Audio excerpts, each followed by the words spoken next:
बहरान के हवाले से जिस खतरे की निशानदेही की थी, एहतजाज कहीं फसादात में तब्दील ना हो जाए। मुल्क बहुत तेजी से एनार्की की तरफ जा रहा है।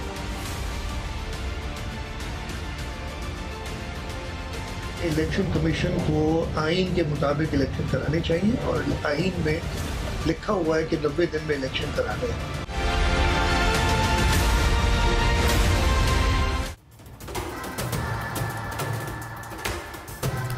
Welcome to Newsland. मैं हूं doctor Maria Zulfiqar Khan. Viewers, मुल्क भर में अवाम बिजली के बिलों की वजह से शदीद इज़्तिराब और कर्ब में मुब्तला हैं। होशरुबा बिलों पर होशरुबा टैक्सों ने लोगों को हाइपरटेंशन का शिकार कर दिया है। शहर शहर एहतजाज हो रहे हैं। अवाम बिजली के बिल अदा करने से इनकार और जलाकर बिल इस वक्त जो है वो काम ले रहे हैं। सोशल मीडिया पर अवामी हड़ताल की कॉल्स दी जा रही हैं। मुल्क भर की ताजर बरादरी और सनतकार सभी बिजली बिलों पर सरापा एहतजाज हैं और इन्हें इंडस्ट्री के लिए मौत का परवाना करार दे रहे हैं। दूसरी जानिब निगरान हुकूमत, जिसका काम सिर्फ रोज़मर्रा के मुल्की अमूर को देखना है, वो इजलास तलब करके हालात का जायज़ा ले रहे हैं। लेकिन तल्ख हकीकत यही है कि ये इजलास फ़ोटो ऑप्स के अलावा कुछ नहीं है।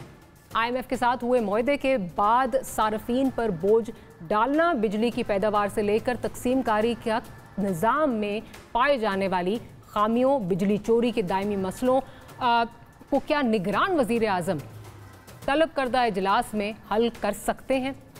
सालों से बिजली चोरी, तरसीली निज़ाम की खराबियों या अफसरों को फ्री यूनिट्स की सूरत में दी जाने वाली सहूलियात, सबका बोझ उन पर डाला जा सकता है जो बिल अदा करते हैं और इस्लाहात कभी नहीं की गई।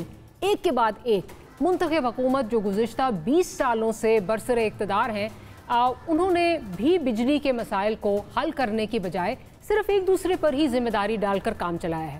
क्या मुंतखब हुकूमत जिन इस्लाहात को नाफिज नहीं कर सकी, वो निगरान हुकूमत के बस का रोग हो सकता है? इस पर बात करेंगे। दो सीनियर जर्नलिस्ट हमारे साथ मौजूद हैं। हमारे साथ नज़ीर लगारी साहब हमें ज्वाइन कर रहे हैं, साथ ही साथ मज़हर अब्बास साहब भी हमें ज्वाइन कर रहे हैं। तो मैं सब गुफ्तगू का आगाज़ आपसे करती हूँ। आज पूरे मुल्क में जो है इस वक्त एहतजाज हो रहा है। क्या इस्लामाबाद, क्या दीगर शहर, हर जगह हम एहतजाज देख रहे हैं बिजली के बिलों पर। जितनी हुकूमतें आई हैं, सक्सेसिव गवर्नमेंट्स, अगर हम देखें, सब ने अपना अपना हाथ इसमें जो है वो डाला है, हिस्सा अपना जो है इसमें डाला है, इस सर्कुलर डेट को बढ़ाने में और यहाँ तक पहुँचाने में। अब निगरान हुकूमत से हम क्या एक्सपेक्ट कर सकते हैं?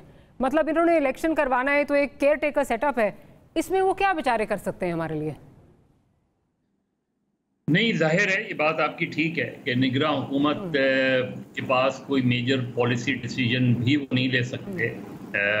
थोड़ा बहुत मुझे नहीं पता कि क्या ब्रीफिंग होगी और किस तरह वो कर सकते हैं। लेकिन ये कि हमारे यहाँ यही सबसे बड़ा मसला है कि जो जाने वाली हुकूमत है वो आने वाली हुकूमत के लिए सहूलत के बजाय मुसीबत छोड़ जाती है और वो बोझ उनके ऊपर आ जाता है। अब मुझे नहीं पता कि निगरान हुकूमत, कल वज़ीर आज़म ने इजलास बुलाया है तो वो क्या फैसला करेंगे। आपके हाथ बंधे हुए हैं, आपके हाथ बंधे हुए हैं इस लिहाज से कि आपने IMF से के साथ जो भी एग्रीमेंट किया है, अब पिछली हुकूमत वालों से पूछें तो वो उससे पिछली हुकूमत पर डाल देते हैं IMF की सारी। बिल्कुल। लेकिन हकीकत ये है कि हमारे यहाँ अच्छी गवर्नेंस की मिसालें कायम नहीं हुई हैं। हमने मजबूत लोकल बॉडीज़ नहीं बनाई हैं। हम हर काम जो है हमारे यहाँ रहा है ओवर द ईयर्स कि हम प्रोविंशियल गवर्नमेंट्स हों या फेडरल गवर्नमेंट वो अपने ऊपर ले जाती हैं। बहुत से बेशुमार काम है। अब जिस तरह हम अक्सर देखते हैं हमारे यहाँ चैनल्स पे पैकेजेस चलते हैं, मेन होल्स खुले हुए पड़े हैं, धमाके होते हैं, गैस सिलेंडर फट जाते हैं। ये सारे वो इश्यूज हैं जिनका ताल्लुक प्रोविंशियल या फेडरल गवर्नमेंट से नहीं होना चाहिए, इनका ताल्लुक लोकल बॉडीज से होना चाहिए। लेकिन लोकल बॉडीज आप बनाते ही नहीं हैं। हमारे जो अरकान असेंबली हैं वो इस चीज़ को मद्देनजर नहीं रखते। अब आज जो बिजली का बुरान है, जो इस वक्त ये जो गुस्सा है लोगों का, इसका ताल्लुक सिर्फ बिजली के बिलों से नहीं है। बिल्कुल, ये वो गुस्सा है कि वो सब्जी की दुकान पे चले जाएं, वो दूध की दुकान पर चले जाएं, वो गोश्त की दुकान पे चले जाएं, हर चीज़ों के किराए, हर चीज़ों की कीमतें जो हैं वो आसमानों को छू रही हैं। और ये प्रैक्टिकली आसमानों को छू रही हैं। बिल्कुल ऐसे ही। यानी जो रोटी आज से 4-5 साल पहले 50 जो है वो 5 रुपए और 10 रुपए की मिला करती थी, वो रोटी आज 25 रुपए की मिल रही है, वो नान आज 25 रुपए की मिल रही है। इसी तरह आप आटा ले लें, चीनी ले लें, दूध ले लें, दही ले लें।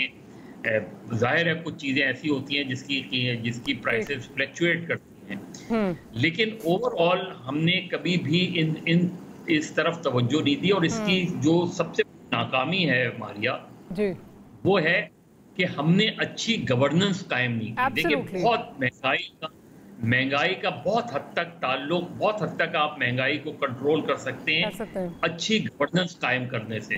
क्योंकि अगर आप हर दफा जो है बताया जाता है कि वो प्राइस कंट्रोल इंस्पेक्टर्स होंगे, वो जाएंगे, वो जाके जो है वो होर्डिंग को देखेंगे, वो प्राइसेस कम करवाएंगे, लेकिन वो होता कभी नहीं है, अमलन कभी नहीं होता। वो इसलिए मारिया नहीं होता क्योंकि चाहे आप ड्रग इंस्पेक्टर्स ले लें, आप लेबर इंस्पेक्टर्स ले लें, आप ये दूसरे इंस्पेक्टर्स ले लें, इन सब के खाते बंधे हुए हैं। बिल्कुल ऐसे ही है। उन्हें वक्त पर उनके जेब में पैसे चले जाते हैं, बाकी लोग जाने, अवाम जाने और वो मालिक जाने। तो ये क्रिमिनल नेग्लिजेंस है। एब्सोल्युटली। इसमें कोई भी प्रोविंशियल गवर्नमेंट अपने आप को या मरकजी हुकूमत अपने आप को बरी ज़िम्मा करार नहीं दे सकती। बिल्कुल ठीक है ना, यही पॉइंट आपका जो है वो लगारी साहब की तरफ लेके जाऊंगी। लगारी साहब, क्या पीडीएम की हुकूमत हो जिनकी 15 माह की कारकर्दगी अगर देखी जाए, इससे क्या जान छुड़ा सकते हैं? मतलब हम तो पिछले 15 साल से ये देख रहे हैं कि पीपल्स पार्टी जब गई तो 500 अरब पे सर्कुलर डेट छोड़ के गई। पीएमएलएन आई, उन्होंने कहा जी हम एक जो है सिग्नेचर से जो है वो इसको अदा कर रहे हैं और उसके बाद सर्कुलर डेट नहीं होगा। लेकिन 2018 में जब वो गए तो 1300 अरब पे था। पीटीआई आई, उसने कहा जी 1300 अरब पे मेरा, वो 2600 अरब पे छोड़ के गए। अब जिस तरह जो चीज़ें जिस तरह जा रही हैं, क्या इनमें से कोई भी अपने आप को बरी ज़िम्मा जो है वो कर सकता है, या हम यही सुनते रहेंगे पिछले का कसूर है, पिछले का कसूर है, पिछले का कसूर है? नहीं, कसूर किसी का नहीं है, ना इनका है ना किसी और का है। कसूर उनका है जो कैना लगाते हैं, जो गुलाब खिलाते हैं, जो है फूल लगाते हैं, जो पौधे उगाते हैं, और वो जो समझते हैं कि ये हमारे तमाम मसाइल का हल ये पौधा होगा और इस पनीरी के लगाने से जो है पूरा मुल्क सुधर जाएगा और ये हमारी काश्तकारी जो है हमें फूल देगी, हमें फसल देगी, हमें अनाज देगी, हमें भूख का इलाज देगी, ये सारा कुछ होगा। अगर ऐसा है तो फिर ठीक है, कर लें, और भी तजर्बे करें। अभी भी तजर्बे हो रहे हैं और तजर्बे करने की और भी ज़्यादा कोशिश हो रही है। क्या ये मुल्क इसलिए बना था? क्या ये मुल्क कायदे आज़म ने सरीहन पाकिस्तान को एक वफाकी पार्लिमानी निज़ाम के तहत चलाने के लिए एक फार्मूला दिया था, एक आइनी खाका दिया था? आपने 11 दिसंबर की तकरीर को उठाकर एक तरफ फेंक दिया। 11 अगस्त 1947 की कायदे आज़म की तकरीर को उठाकर एक तरफ फेंक दिया और कहा कि जनाब पाकिस्तान तो हम चलाएंगे, पाकिस्तान को झूठ से चलाएंगे, पाकिस्तान को मकर और फरेब से चलाएंगे, पाकिस्तान को जो है ताकत के इस्तेमाल से चलाएंगे। हमारे पास और कोई तरीके नहीं है, तरीका ये है, और हम खुदा का नाम लेकर खुदा के बंदों पर अजाब बनाएंगे, हम इस तरह से चलाएंगे मुल्क को, और इस तरह से चलाया जा रहा है। ये सोचा तक नहीं गया है कि भाई लोगों की राय तो पूछी जाए। क्या जिस तरह से ये लोग आते रहे हैं, प्यारे दुलारे लाए गए हैं जिस तरह से, और ये खुद पीडीएम ये कौन सा गुल खिलाने आई थी, और ये बड़े बेताब थे 21 में 22 में कि बस हम पहुंचे हैं इक़्तिदार की कुर्सी पर और हम सबको सारे मसले हल कर देंगे। इन्होंने मसले हल किए, इन्होंने पाकिस्तान के लोगों को एक बहुत बड़े और अजाब से मुब्तला कर दिया है। भाई पिक एंड चॉइस लोगों को करने देते। अब तो लोगों की जो वो सलाहियत थी, वो कुव्वत जो उनकी थी, कोई रिजस्ट करने की कुव्वत, वो आपने ख़त्म कर दी है। वो तो अब इंतहाई तकलीफ से सूरत हाल ये है कि आपके पास ऑर्गेनाइजेशन नहीं है, आप पर तंजीमें नहीं हैं, आपके पास उमंग नहीं है, आपके पास उम्मीद नहीं है, आपके पास आरजू नहीं है, लोगों के पास कुछ भी नहीं है। आप कोई कयामत डाल दें, लोग क्या करेंगे? लोग क्या, यानी खुदकुशियाँ इलाज है? अगर आप समझते हैं कि इलाज है तो फिर ठीक है, इसी इलाज पर चलाएं। अगर आप समझते हैं कि लोग इरेलेवेंट हो जाएं तो लो हो जाए, कर दें, आप इरेलेवेंट कर दें लोगों को। लेकिन इसको मुल्क को चलाएंगे कैसे? क्या इसी तरह से कि भाई ये खुदा ना करे, खुदा ना करे, खुदा ना करे कोई और हादसा हो। हम इस मुल्क को, भाई इस मुल्क को तारीखी वहदत तो मान लो ना कि ये एक तारीखी इकाई है। ये तुफ्तान से लेकर आगे गिलगित बल्तिस्तान के आखिरी पहाड़ों तक ये मुल्क एक इकाई है। जहां इंडस और इंडस के ट्रिब्यूटरीज बहते हैं वो एक इकाई है। हम इस इकाई को एक साथ रखें, पूरे का पूरा पाकिस्तान एक साथ रखें, हमने इस बात को सोचा ही नहीं है। ठीक। और हमारे यहाँ तो हमारे यहाँ हीरोज जो हैं वो कहीं से पैदा किए जाते हैं। हमारे यहाँ विलन यहाँ के अवाम है, आम आदमी है। बिल्कुल ऐसे यानी यहाँ हम अनाज उगाते थे, यहाँ पर हम सब्जियां उगाते हैं, लेकिन हम वो सब्जियां हमारे दस्तरस से बाहर हैं। ऐसे ही है बिल्कुल। और हमारे लोगों के खाने के लिए बिल्कुल ऐसे कह रही है, बिल्कुल सही कह रहे हैं। अभी और प्राइसेस जो है वो बढ़नी है, कहाँ जो है वो, मतलब किसी ने कभी सोचा नहीं था कि 300 से ऊपर जो है वो अंडे मिलेंगे। प्याज जो है जिसको बेसिक एक कहा जाता है कि कोई गरीब आदमी जो है प्याज रोटी खा ले, उसकी प्राइसेस अब जो है वो कहाँ जा रही हैं, ये भी आज जो है वो खबरें चल रही हैं कि मजीद अब ऊपर जाएंगी। अच्छा मज़ साहब, सेक्रेटरी पावर डिवीजन ने ब्रीफिंग दी और उसमें उन्होंने, ये मेरे लफ्ज़ नहीं है और मेरा कोई वो उस तरह नहीं है, फिगर्स नहीं है, उन्होंने कहा जी 201 बिलियन की जो है वो चोरी हो रही है। अब ये जो चोरी हो रही है, क्या ये अगेन किसी एक हुकूमत पे नहीं, लेकिन ये हमेशा होती आई है, क्या वजह है कि ये चोरी को भी हम रोक नहीं पाते? क्या हमारी कैपेसिटी नहीं है या फिर पॉलिटिकल विल जो है वो ही नहीं है? क्योंकि आपके अपने पॉलिटिकल वेस्टेड इंटरेस्ट हैं, आपने अपनी कंस्टिट्यूंसीज को जो है वो उनको फ़ायदा देना है, इसलिए चोरी हो रही है। तो आपने सबने आंखें बंद की हुई हैं, बिजली के बिल मैं और आप देने के लिए है ना। देखिए, हमारे यहाँ अगर हुक्मरान से लेके नीचे तक सिर्फ चोर और डाकू हों, और माजरत के साथ ये मैं बात इसलिए कह रहा हूँ कि आप पाकिस्तान स्टील उठा लें जी, PIE उठा लें, रेलवे उठा लें, ये 3 बड़ी ऐसी शोबे हैं कि जिनको आज बड़ी बात हो रही है कि इनको प्राइवेटाइज कर दिया जाए। इनमें सिर्फ चोरी होती, और इस चोरी में मुलव्विस वो सारे लोग हैं जिनसे हम ये कहते हैं कि चोरी खत्म करें। ये आप देख लें, PIA में अरबों डॉलर्स की करप्शन है। पाकिस्तान स्टील उठा लें, जिस जमाने में पाकिस्तान स्टील लगाई गई थी वो उसके मुकाबले में बहुत सी दुनिया के ममालिक में स्टील मिल्स नहीं लगी हुई थी। आज वहां 10-10 स्टील मिल्स लगी हुई हैं और हमें एक स्टील मिल नहीं चला। सिर्फ मैसिव करप्शन, और इसमें कोई सिविलियन हो, मिलिट्री हो, इसमें कोई जो है वो नहीं है कि इधर उधर कर लें आप। इसी तरह आप रेलवे उठा लें, रेलवे के अंदर जो है आप सबसे एक आम आदमी की सबसे कंफर्टेबल ड्राइव होनी चाहिए थी रेलवे ना। आपने अंग्रेजों के जमाने के बाद से कोई पटरी बिछाई नहीं। आपके पास आपका एक वाहिद जरिया कार्गो होता था, वो NLC ले गई। आप इसी तरीके से PIA उठा लें, जो PIA ने जिन गैर मुल्की एयरलाइंस को जहाज चलाने से कहा है वो तरक्की कर रही हैं, और PIA में आज भी जो है वो एक के बाद एक इस तरह की तकर्रियां होती हैं। और हम सिर्फ ये कहानियां ही सुनते रह गए कि जी फलानी एयरलाइन PIA ने स्टार्ट की और देखिए कहाँ पहुंच गई, और हम यही करते रहेंगे लगता है। तो देखिए, बाकी चीजें जो नज़ीर लगारी साहब कह रहे हैं वो बड़े बुनियादी सवालात हैं। वो एक बहुत बड़ा क्वेश्चन है जो वो रेज कर रहे हैं।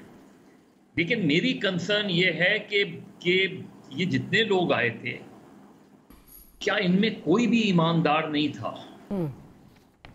ये जो कुछ हुआ है इस मुल्क के साथ, और ये मैं किसी अगेन मैं कह रहा हूँ, किसी एक अदवार की बात नहीं है, ये एक मुसलसल कहानी है। हमने अपने हाथों से अपने इदारों को तबाह व बर्बाद किया है। हमने अपने हाथों से अपनी तालीम को इस नहज पर ले आए हैं कि पाकिस्तान में आज भी, खुद सिंध के अंदर आज भी 2 करोड़ से ज़ायद बच्चे जो है स्कूल नहीं जा सकते। हम अपने आप को इस नहज पर ले आए हैं कि जहां आप पंजाब ले लें, खैबर पख्तूनख्वा ले लें, बलूचिस्तान ले लें, हमने दूसरों की जंगें अपने ऊपर मुसल्लत कर ली। हमने अपनी सरजमीन को जो है वो खोल दिया, चाहे अफगान आ जाएं या और दूसरे लोग आ जाएं। एलियन, हम खुद अपने आप को संभाल नहीं सकते, हम दूसरों को संभालने चले थे उसमें। आज हमारे जो आस पड़ोस में ममालिक हैं वो कहाँ पहुंच रहे हैं और हम कहाँ खड़े हैं। तो मेरा ख्याल है कि ओवरऑल इस चीज को रिव्यू करने की जरूरत है। नंबर 1, ये मुल्क चल सिर्फ डेमोक्रेटिक प्रोसेस से चल सकता है। ये तय कर लें कि इसमें जिसको जो काम करना है उसको वो काम करना है, लेकिन ये नहीं हो सकता कि आप पॉलिटिकल पार्टीज को ये तय करना पड़ेगा कि अगर वो इस मुल्क में जमहूरियत चाहते हैं तो इब्तिदा उन्हें अपनी पार्टी के अंदर जमहूरियत से करनी चाहिए। आपने लोगों को सच बताएं, हम लोगों को झूठ बोलते हैं लोगों से। हम ये तो कहते हैं लोगों से कि माशी सूरत हाल बहुत खराब है जी। और हमें कुर्बानी, वो हमें मशवरा देते हैं कि हमें कुर्बानी देनी पड़ेगी, लोगों को कुर्बानी देनी पड़ती, लेकिन जब मैं उसकी काबीना को देखता हूं तो वो 80-85 अराकीन पे मुश्तमिल होती है। नई गाड़ियां आ रही है मैं साहब, नई गाड़ियां आ रही हैं, मराहत मिल रही है, फ्री बिजली मिल रही है, क्या फर्क पड़ता है? जब मैं उसके रहन सहन को देखता हूं तो मुझे कहीं भी अंदाजा नहीं होता। और बाहर के लोग ये कहते हैं कि जब आपके हुक्मरान आते हैं तो लगता नहीं है कि पाकिस्तान एक गरीब मुल्क है। तो जब तक आपके ऑप्टिक्स ऐसे रहेंगे, आप लोगों को क्या पैगाम दे रहे हैं? लोग क्या बेवकूफ हैं? लोग आज के जमाने में, आज का नौजवान और पाकिस्तान इस दुनिया के उन खुशकिस्मत तरीन ममालिक में है जहां की मेजॉरिटी यूथ के ऊपर है। हम अपने नौजवानों को जाया कर रहे हैं, डिसएनफ्रेंचाइज हो रहा है। नौजवान जो भी है वो चाहता है, जिसके पास मौका है वो कहता है बाहर निकल जाओ। चलिए, बाहर निकलना किसी अच्छी जॉब के लिए वो भी एक है, लेकिन हम उसको कोई उम्मीद नहीं दे रहे। ठीक, बिल्कुल। हम उसको कोई एक अच्छा निजाम नहीं दे रहे। मेरा ख्याल है ये बहुत सीरियस क्वेश्चंस हैं जिनको एड्रेस करना बहुत जरूरी है। अच्छा लगारी साहब, अब हाल ये है, अभी मैंने जो बात की पावर डिवीजन की तरफ से जो ब्रीफिंग थी उसमें कहा जी 201 अरब की जो है वो चोरी होती है। चोरी हम रोक नहीं रहे, हमारे पॉलिटिकल वेस्टेड इंटरेस्ट हैं, क्योंकि ये मेरा हल्का है, यहाँ पे कुंडा लगा हुआ है तो क्या फ़र्क पड़ता है, मेरे वोटर यहाँ रहते हैं। उसके बाद आगे आ जाएं, जो भी मज़हर साहब बात कर रहे थे, रहन सहन में उनके तो कोई फ़र्क नहीं पड़ रहा और उनको मराहत भी मिल रही है। अब इसमें ये आज ये जब ये शोर मचा तो उसके बाद, कल से जब ये शोर मच रहा है तो उसके बाद ये आया कि जी जो 16 से 22 ग्रेड के अफसरान हैं उनकी जो है वो बिजली की फैसिलिटीज़ जो हैं वो वापस ली जाए, फ्री बिजली जो उनको मिल रही है वापस ली जाए, वापडा में जो मुलाजमीन है उनको फ्री बिजली जो दे रही है वो वापस ली जाए। ठीक है, तो बाबू भी खुश, पॉलिटिशियंस भी खुश, अगेन पिसेगा वही जो बिल दे रहा है मेरे आपकी तरह, जो टैक्स भी दे रहा है और जो जूते भी खा रहा है। नहीं, मैं समझता हूं कि हमारा सिस्टम ओवरऑल ख़राब है ना। ये पूरी की पूरी ओवरहालिंग मांगता है, और कोई इंटेंशन हो किसी का, कोई नीयत हो, कोई बेहतर करना चाहता हो सियासी एलिमेंट्स में, इस्टेब्लिशमेंट की तरफ से या किसी और इदारे की तरफ से, कोई तो हो जिसकी नीयत हो कि अपने चीज़ों को ठीक करना। चीज़ें बहुत ख़राब हो चुकी हैं, ये जो निशानदेही है कि जी फ्री बिजली मिल रही है इस क्राइसिस में बाबुओं को या वापडा को, ये नूर आलम खान ने जून जुलाई में कहा था। अब जब शोर मचा तो याद आया कि अच्छा अब ये कुछ ऑप्टिक्स के लिए कर लेते हैं। बिल ही नहीं है किसी की। नहीं, कोई भी शख्स ये कैसे हो सकता है कि कोई यूटिलिटी बिल दिए बगैर जो है वो सर्विसेज ले, कोई भी चीज़ ले दे। मतलब क्या ये हम कहें कि जनाब आपके लिए फलां चीज़ नहीं होनी चाहिए चूँकि आपके पास फलां लायबिलिटी नहीं होनी चाहिए चूँकि आप तो बहुत अच्छे हैं, यानी मेरे लिए या मजहर साहब के लिए तो हम फलां रियायत ले लें चूँकि हम तो बड़े लोग हैं, हम तो टीवी पर स्क्रीन पर आते हैं। खुदा के खौफ करें यार, हम ये कौन सा तरीका है कि आप अपने लोगों को इतनी बड़ी मराहत दे दें और फिर ये एहसान कर रहे हैं इस मुल्क के ऊपर कि जनाब हम 16 से 22 ग्रेड के लोगों की ये मराहत वापस ले रहे हैं। आपने कागज़ों पर वापस ले, कभी भी वापस नहीं लेंगे। ये चीज़ें आप नहीं छोड़ सकते हैं। ये कैसे हो सकता है कि आप इनसे ये ना लें? और ये सिर्फ ये एक वापडा के मुलाजमीन नहीं है, ये हैस्को के और ये हमारे के इलेक्ट्रिक के या इसी तरह से जो भी जितने इदारे हैं सब लोगों के, ये इनको कोई पूछने वाला नहीं होता है, इनको कोई भी, और ये इनके अपने हाथ में है। ये बिल बनाना भी अपने हाथ में है, कंजम्पशन भी अपने हाथ में है, जिस तरह से चाहे इस्तेमाल करे, कौन इनसे पूछने के लिए जा रहा है। मसला ये ओवरऑल सिस्टम खराब हो चुका है, इसको ठीक करना है। और आपके पास कोई टाइम नहीं है, 1 सेकंड नहीं है जाया करने के लिए। आपको अगर चीजें ठीक करनी तो अभी से करनी है।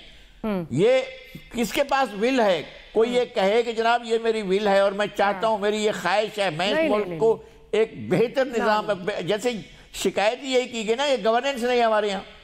हमारे यहाँ गवर्नेंस, बैड गवर्नेंस तो होती है ना, कुछ चीज चलो भाई बैड गवर्नेंस है, हमारे यहाँ गवर्नेंस नहीं है ही नहीं। कोई चीज बैड गुड कुछ भी नहीं है, जो चाहे मन में जिसके आए वो कर लेता है।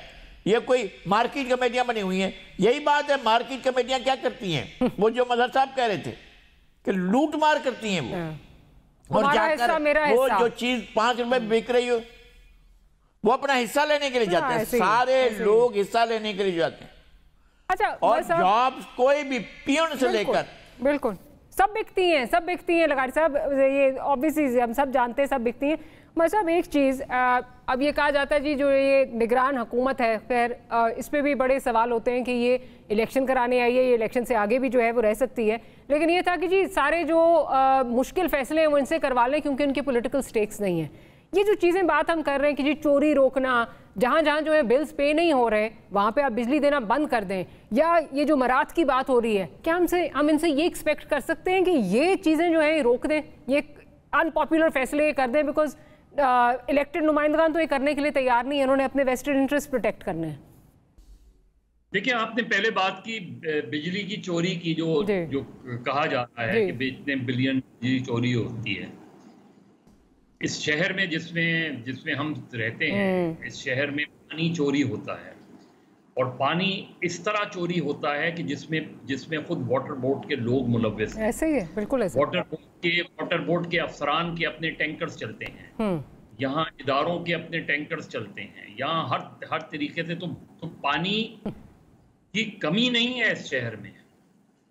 पानी की डिस्ट्रीब्यूशन का मसला है। अब इससे ये कोई रॉकेट साइंस नहीं है, बिल्कुल।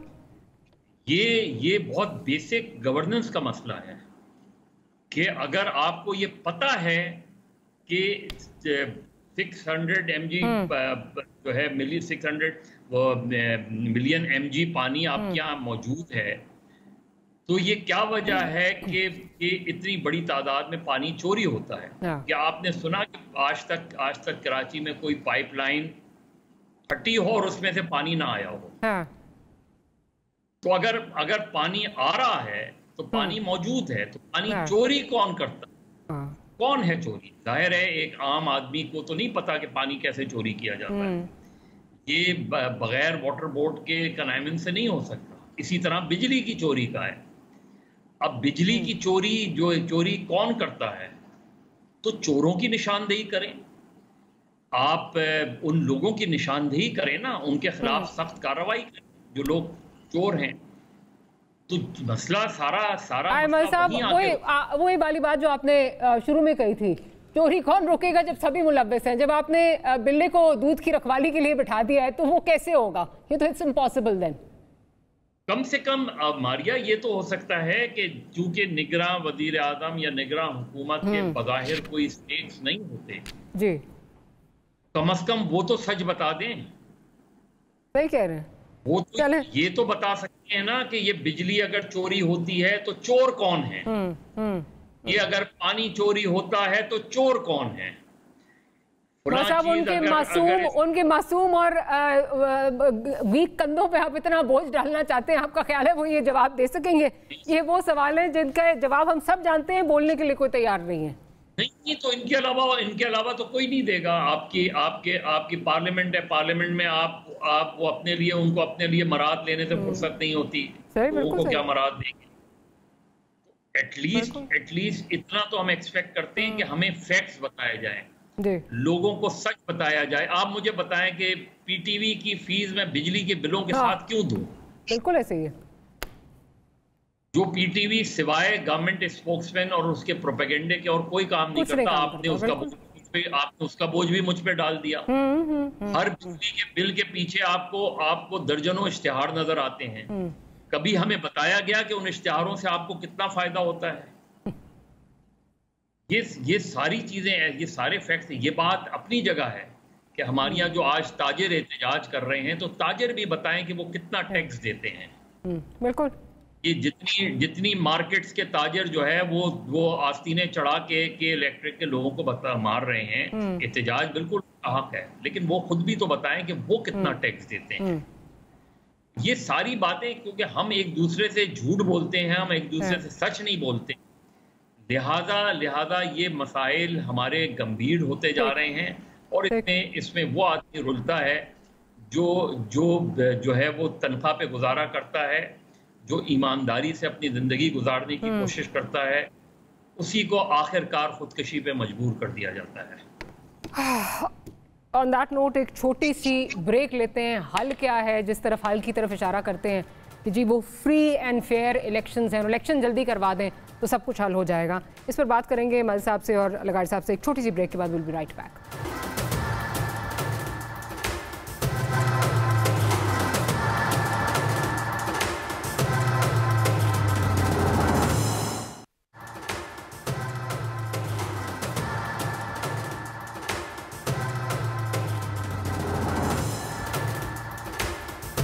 Welcome back after the break. लगारी साहब आपकी तरफ आती हूँ। जब भी कोई मसला यहाँ पे उठाया जाता है कि जी ये है, ये ख़राब है, ये ख़राब है, ये ख़राब है, तो हमें बताया जाता है यहाँ पे इलेक्शन करवा दें, सारी चीज़ें हल हो जाएंगी। जिस माहौल में इस वक्त हम रह रहे हैं, पहले तो ये कि क्या आपको उम्मीद है फ्री फेयर ट्रांसपेरेंट इलेक्शन, जिसको सुन के ये लफ्ज़ 3 सुन के मेरे तो कान पक गए हैं, लेकिन मुझे कोई आज तक इलेक्शन इस तरह का नज़र नहीं आया। और मुझे लग रहा है आने वाला इलेक्शन जो है वो इस मुल्क की हिस्ट्री का सबसे कॉन्ट्रोवर्शियल इलेक्शन होगा। इलेक्शन अगर हो जाएं तो क्या मसाइल हल हो जाएंगे? पहली यह है कि पहली बार पाकिस्तान में बालिग रहे दही की बुनियाद पर 1970 के इंतखाबात हुए। उन इंतखाबात में होने वाली धांधली हम कभी उस पर बात नहीं करते हैं, हालांकि वो बहुत बड़ी धांधली हुई थी और फिर इलेक्शन मैनिपुलेट किए गए थे। हमें बताया जाए, आज तो बताया यार, खुदा के बाद दुनिया अपना सच बताती है। इतने अरसा गुजर जाने के बाद छाप दो उस रिपोर्ट को जिसका नाम महमूद रहमान कमीशन रिपोर्ट। हमें तो आपको नेट पे मिलेगी, वो लोग जिनमें करना है उनका क्या बिगाड़। आप वैसे उसको निकाल लें, नेट पे मिलेगी, कहीं और नहीं, आपको छपेगी नहीं, ये ख्वाब ही रह जाएगा। नहीं, मैं वही कह रहा हूँ ना कि आप कम से कम लोगों को हकायक तो बताएं ना कि मुजीब को सिंगल मेजॉरिटी पार्टी बनाने के लिए आपने किसने किया कि भाषानी को मैदान से निकाल दिया। भाषानी दूसरी बड़ी ताकत थी पूरे पाकिस्तान, वेस्ट की और ईस्ट पाकिस्तान की, उसको मजबूर कर दिया गया कि जनाब वो इलेक्शन से बाहर निकल जाए। क्योंकि इलेक्शन की डेट से पहले जब आप 7 दिसंबर को इलेक्शन कराने जा रहे थे तो 5 तारीख को ढाका में जो पहले हल्ले में 5 लाख आदमी मर गए थे जब सैलाब आया था। 5 नवंबर को सैलाब में पहले दिन, दूसरे दिन, तीसरे दिन, चौथे दिन वो भोला सैलाब बनता हुआ आया और पूरे के पूरे ईस्ट पाकिस्तान के ऊपर पानी फिर गया। मुझे वो आखिर वक्त तक कहता रहा मौलाना भाषानी, खुदा के वास्ते इलेक्शन मुलतवी करो, खुदा के वास्ते इलेक्शन मुलतवी करो। लेकिन वहां पर कोई कश्तियां चल रही थी और कश्तियों में गाने लग रहे थे, मौला अली ये शेर खुदा मेरी कश्ती पार लगा देना, और कश्ती निशान था शेख मुजीब रहमान का, ताकि वो एब्सोल्यूट मेजॉरिटी के साथ जीते और फिर पाकिस्तान को तोड़ा जा सके। ये पाकिस्तान वो मैकेनिज्म था जिसने पाकिस्तान को तोड़ा था, कोई बात नहीं करता है, ये धांधली थी। फिर उसके बाद 77 का इलेक्शन हुआ, आपने एक बहुत बड़ा शोर उठाया कि धांधली हुई है। मुझे नहीं मालूम कि कहाँ धांधली हुई, कैसे धांधली हुई, हम भी वो इलेक्शन देख रहे थे, हमारे सामने भी इलेक्शन हुआ था ये। फिर उसके बाद 85 का जो कुछ हुआ, उसके बाद से लेकर 2018 तक जितने इंतखाबात हुए, इंतखाबात में चोरी होती रही है, इंतखाबात जो है नहीं हुए हैं। और अब आप जो इंतखाबात कराने जा रहे हैं, जिससे टाला जा रहा है, जिससे जान छुड़ाई जा रही है कि ना हो तो ठीक है, लेकिन ना हो तो क्या होगा, कितना बोझ आप डाल सकेंगे ये हमारे अनवारुल हक काकड़ के ऊपर, कितनी चीजें वो कर सकेंगे। एक नौजवान को आप ले आए हैं, वो पढ़ा लिखा नौजवान है, आप उसके सियासी कैरियर को हमेशा के लिए खत्म करने रही है। आप ठीक है कुछ दिन तो रह रहे हैं ना वज़ीर आज़म, फिर कोई जरूरत नहीं है। पाकिस्तान में इलेक्शन करवाएं और इलेक्शन फ्री फेयर इम्पार्शियल, जो जीते जैसे जीते, जैसे का मतलब ये नहीं कि धांधली करके जीते, फिर उसको आने दें आप। हर इलेक्शन मैनिपुलेट होता है, पहले हम सुनते हैं, हम साफी लोग सुनते हैं, हम नहीं ये बात बाहर नहीं करते हैं कि फलां जान के आया और कह दिया कि जी फलां बनेगा वजीर आजम, ठीक, बस जाओ। फिर आप इलेक्शन कराएंगे तो क्या होगा, उसका नतीजा क्या निकलेगा? फुला रिजल्ट हाल फारूक बैठता है यहाँ कराची में बैठकर मीटिंग करता है और कहता है कि फला इश्यू पर कोई बंदा बात नहीं करेगा और कोई मीडिया बात नहीं करेगा, वो बैठकर फैसले करते हैं। मैं जरा असिस्टेंट वजीर खारजा आता है, बिल्कुल हमारे इम्पोर्टेंट जो है वो जी मैं वही अर्ज कर रहा हूँ कि यहाँ पर मीटिंगें होती हैं और फैसले होते हैं कि फलां चीज पर क्रिटिसाइज किया जाएगा, फलां चीज पर क्रिटिसाइज नहीं किया जाएगा। मैं जरा मज़हब का पॉइंट ऑफ व्यू ले लूं। आकर यहाँ सुनाते हैं। मज़हब आपका तो ऑब्वियसली करियर जो है वो मुझसे बहुत ज़्यादा आपका एक्सपीरियंस है, बहुत ज़्यादा आपने इलेक्शंस देखे हैं, लेकिन मैं पिछले अगर 15 साल में अपने करियर का देखूं तो हर इलेक्शन में मैंने ये सुना जी free fair transparent, these 3 words, but unfortunately हमें कभी मिलते नहीं हैं ये 3 लफ्ज। और अभी आपको क्या लग रहा है जी? मारिया, अभी जियो वेब पे मेरा एक आज ही पीस छपा है, free and fair election is a myth. Agreed 100%। वो आप पढ़ लें तो हमारे यहाँ level playing field, free and fair election एक मिथ है। और पाकिस्तान में बदकिस्मती से इसमें कोई भी इससे बरी ज़िम्मा नहीं है। सबको अपने अपने इंटरेस्ट में, हर को जो है जीत पसंद है, किसी को हार कबूल नहीं। और जो हारने वाला है वो नहीं तस्लीम करता जीतने वाले को। ऐसा ही ये हमारी बदकिस्मती रही है। इसके बहुत से वो हैं। अभी लगारी साहब ने 70 के इलेक्शन की बात की। 70 के इलेक्शन हुए जैसे हुए, उस पर एक बड़ी डिबेट हो सकती है, लेकिन वो आगे बढ़ने का एक रास्ता था। मेरा ख्याल है उस वक्त अगर कौमी असम्बली का इजलास हो जाता तो आगे बढ़ने का एक रास्ता ज़रूर निकलता। क्योंकि जब आप बैठते हैं तो आप गुफ्तगू करते हैं, और आप जब गुफ्तगू करते हैं तो गुफ्तगू से रास्ते निकलते हैं। यही 77 में हुआ। 77 में जब धांधली का इल्ज़ाम लगाया गया तो बिल आखिर बैठे, और बैठने के बाद रास्ता निकाला, और रास्ता निकल रहा था कि मार्शल लॉ लग गया। यहाँ तो एक मुसीबत ये है कि 54 में अगर जगतू फ्रंट जीते तो कबूल नहीं है, 70 में मुजीब जीते तो कबूल नहीं है, 77 में मार्शल लॉ लगने के बाद भी जो इलेक्शन हो रहे थे वो नहीं हुए क्योंकि भुट्टो कबूल नहीं था, फिर पीपल्स पार्टी कबूल नहीं, फिर PMLN कबूल नहीं, फिर PTI कबूल नहीं। तो यहाँ जो कबूलियत का मसला है उसने मकबूलियत को जो है वो नज़रअंदाज कर दिया है। जब तक मकबूलियत ही कबूलियत नहीं होगी पाकिस्तान आगे नहीं बढ़ सकता। जब तक मकबूलियत कबूलियत नहीं होगी तब तक पाकिस्तान आगे नहीं बढ़ सकता। On that note we have to end this segment. Mazhar Wasa, बहुत बहुत शुक्रिया आपका अपने प्रोग्राम के लिए वक्त निकाला। नज़ीर लगारी साहब, thank you for making the time for this programme. एक छोटी सी ब्रेक लेते हैं, ब्रेक के बाद हाजिर होते हैं तो एक और मौजू है जिसको बात करेंगे। Will be right back.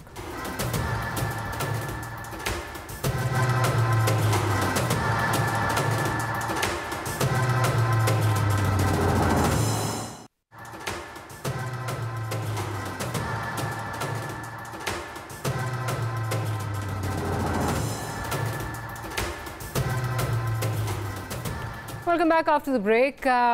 तमाम सियासी जमातें बिलखसूस PTI का अमूमी वतीरा है कि जब फैसला हक में आए तो इंसाफ हुआ है, और अगर फैसला हक में ना आए तो जजेस को निशाना बनाया जाता है।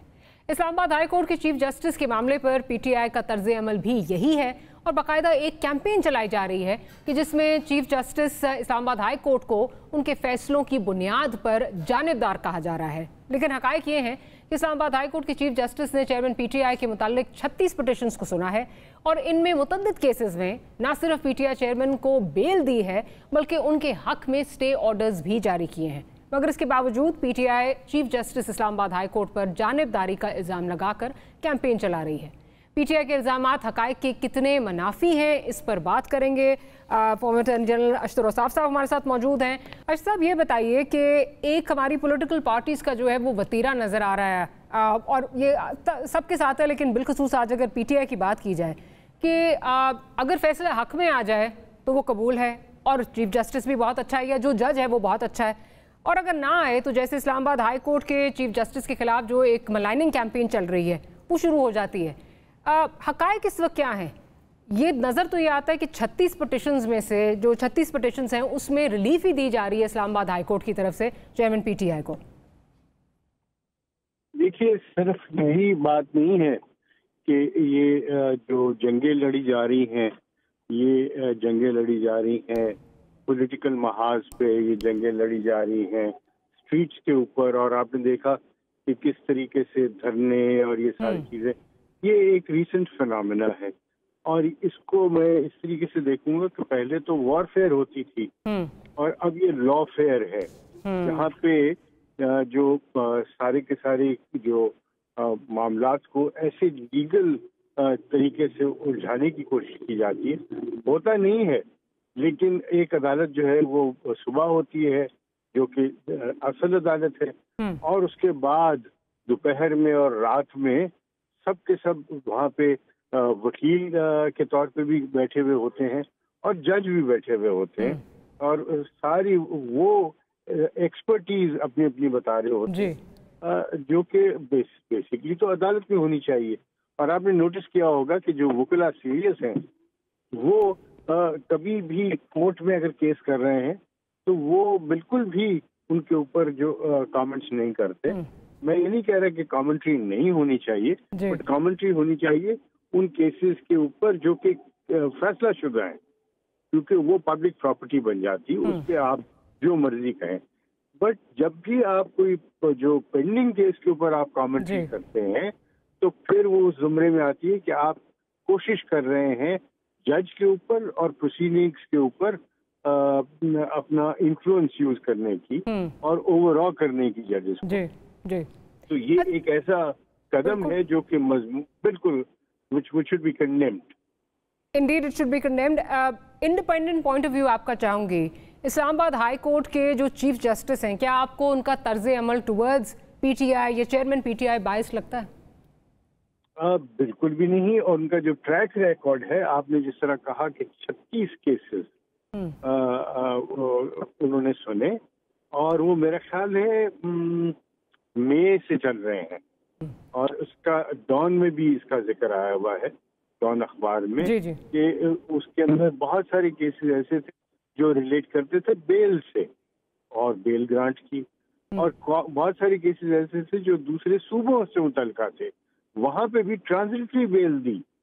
और इसी तोशाखाना केस में इन्होंने ही तो रिमांड किया था केस को, और इन्होंने ही हदायत दी थी।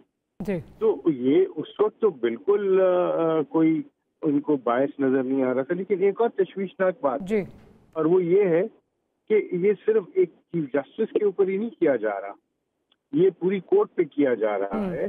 और द होल आइडिया इज कि आप शॉपिंग करें। आप देखेंगे कि इन्होंने लाहौर हाई कोर्ट में भी केसेस दायर किए उसी नौइयत के जो कि इस्लामाबाद हाई कोर्ट में थे। तो ये तशवीशनाक बातें हैं। और याद रखिए कि चीफ जस्टिस जो है वो सरबराह होता है न सिर्फ अपनी कोर्ट का, बल्कि सबऑर्डिनेट डिस्ट्रिक्ट जुडिशरी का। तो और केसेस भी तो अब चलेंगे ना आगे, और वो डिस्ट्रिक्ट कोर्ट्स में चलेंगे। तो ये सबको पैगाम देने की कोशिश है सिर्फ chief justice, because chief justice के ऊपर तो कोई वैल्यू आ नहीं सकता, लेकिन जो सबऑर्डिनेट या जो डिस्ट्रिक्ट जुडिशरी है वो तो ओवरऑल हो जाते हैं। और ये मैं समझता हूँ कि तभी ना होता अगर जो इमरान खान ने पहले किया था कि उन्होंने अपनी पब्लिक मीटिंग में मतून किया था एक खातून जज का। बिल्कुल, अगर उस पे उनके ऊपर तादीबी कार्रवाई होती, उनको वार्निंग भी दे दी जाती और ये कॉन्सिक्वेंसेस बता दिए जाते कि इसके कॉन्सिक्वेंसेस जो हैं वो डिस्क्वालिफिकेशन में है, क्योंकि तौहीन अदालत सजा एक दिन की भी अगर हो तो आप डिस्क्वालीफाई हो जाते हैं। और वो केस आपके सामने है, और वो सिटिंग प्राइम मिनिस्टर का, और वो सिटिंग प्राइम मिनिस्टर से यूसुफ रज़ा गिलानी। बिल्कुल ठीक, राइजिंग ऑफ कोर्ट उनको सजा हुई थी। बिल्कुल ऐसे ही है, बिल्कुल ऐसे ही है। तो अगर ये उस वक्त एक प्रेसिडेंट सेट कर दिया जाता तो ये फिर शायद आगे चीज़ें मलाइनिंग कैंपेन्स ना होती। अशरफ औसाफ साहब, बहुत बहुत शुक्रिया आपका कि आपने हमारे लिए वक्त निकाला। प्रोग्राम को यहीं क्लोज करते हैं। Will see you next week. Good night.